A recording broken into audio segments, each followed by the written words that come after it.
Le grand matin Sud Radio, 7h-9h, Jean-Jacques Bourdin. Éric Revel, donc rebonjour Éric. Rebonjour, Éric, on parle beaucoup du budget, Oui. C'est vrai que dans les semaines qui viennent, mais on va aussi parler de la réforme des retraites.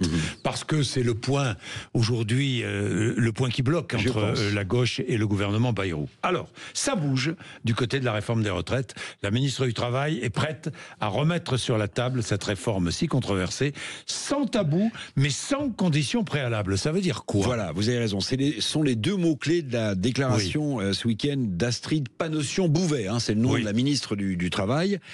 Sans tabou, ça veut dire qu'elle est prête à discuter, par exemple, des carrières pénibles, des carrières des femmes, mais sans conditions préalables. Ça veut dire qu'elle ne le veut pas, en tout cas le Premier ministre, qu'on impose l'abrogation de la réforme des retraites, qui serait une condition préalable à toute discussion.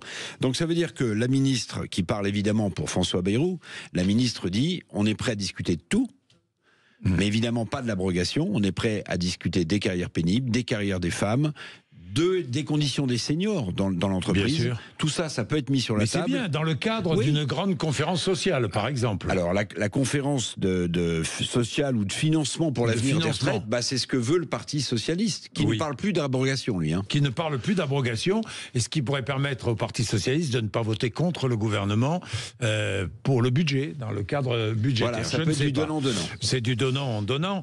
On a une idée des enjeux budgétaires si la réforme était purement et simplement abrogé, annulé? Oui, on a une idée. Alors, les chiffres que je vais vous donner, ils ont été donnés par Astrid Panossion-Bouvet, la ministre du Travail. Mais j'ai vérifié, globalement, c'est tout à fait juste. Si on abrogeait la réforme des retraites, vous savez, celle de 2023, qui a mis tellement de monde dans la rue, eh bien, il y aurait un déficit du régime par répartition de nos retraites de 4 milliards. 4 milliards en 2025, jusqu'à 15 milliards de déficit, si on restait sur les anciennes règles, en 2030.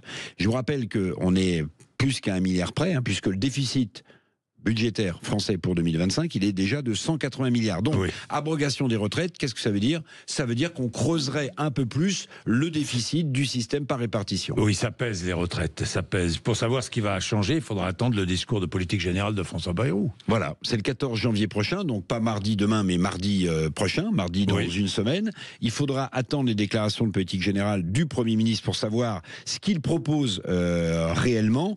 Mais vous l'avez dit, et c'est important, le PS a fait un pas de côté. Il n'est plus pour l'abrogation, comme c'était le cas dans le programme du NFP, le nouveau Front Populaire, auquel appartient encore, le Parti Socialiste. Donc le PS veut une grande conférence de financement pour l'avenir. Puis la question qu'on peut se poser quand même, au-delà de tout ça, je ne sais pas si cette conférence sociale ou si cette conférence sur le financement pour l'avenir ira jusque-là, mais est-ce qu'on ne peut pas parler de capitalisation dans notre système par répartition qui est à bout de souffle? Voilà une question qu'on pourrait peut-être se poser. Eh bien merci Éric, il est 7h30, vous êtes sur Sud Radio.